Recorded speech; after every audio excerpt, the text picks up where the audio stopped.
Yan. Ngayon, nagke-crave na naman ako sa mga hello mga kaibigan. Nagke-crave na naman ako sa pansit. Ay, yan. Kaya, ako ay magluluto ng pansit today. Kwentuhan muna tayo. Gusto niyo bang malaman kung yung iba kasi alam na yung buhay ko. Kasi mostly mostly ang mga kaibigan ko kasi ay family ko. Pero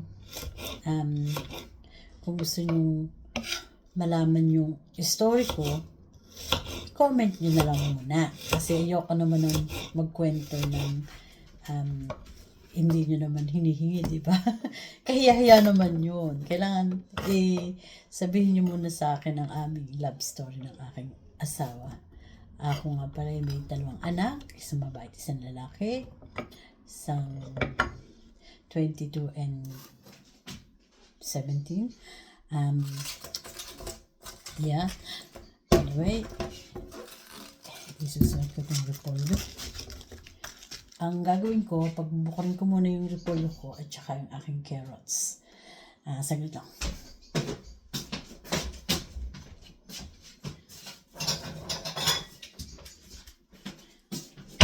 Dito ko ilalagay ang aking carrots na ginayat. Ayan, sa bowl. Set aside ko muna. Sumama yung tapos ito naman ang aking ilalagay sa ito. Kaya kung gusto nyo malaman nyo yung love story namin ng asawa, ay ikukwento ko kung paano ko napapunta sa New Zealand. Pero syempre gusto ko ay itanong nyo muna. Asus, para naman kung sa iligawan nyo muna ako bago ko kayo sagutin. Ganun yun. Ganun. Pero God is good. Dahil napapunta ako sa napakayaman na bansa, mayamang bansa. Dahil dito, lahat libre. Pati kung wala kang trabaho, kung katulad kita na wala, ano ba to? Ang aking salary, nag-yellow puso.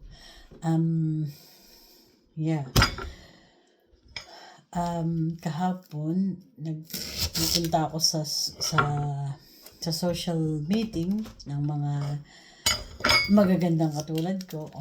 Pero lahat doon ay hindi kasi, puro may edad na ba? Puro, na sila, yung manggaling sa yung mga nagkaroon ng nawalan nag-low vision sila dahil sila ay may edad na. Hindi ko katulad na ako 2 years old nang mabulag nang nagkaroon ng ganito. Kaya iba sila. At saka nakakita pa sila, hindi katulad ko na kahapon gusto ko nga mag-video, kaso nga lang mga old-fashioned, mga 90, 80, pinakamatanda doon na nakilala ko ay 97. Ang pinakabata kong nakilala doon ay 44. 25 dito kami doon.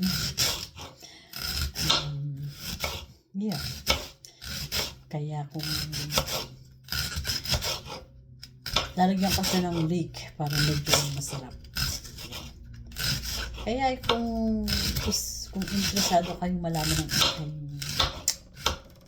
story, ay mag-comment kayo.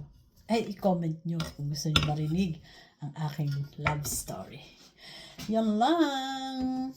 Bye mga friends.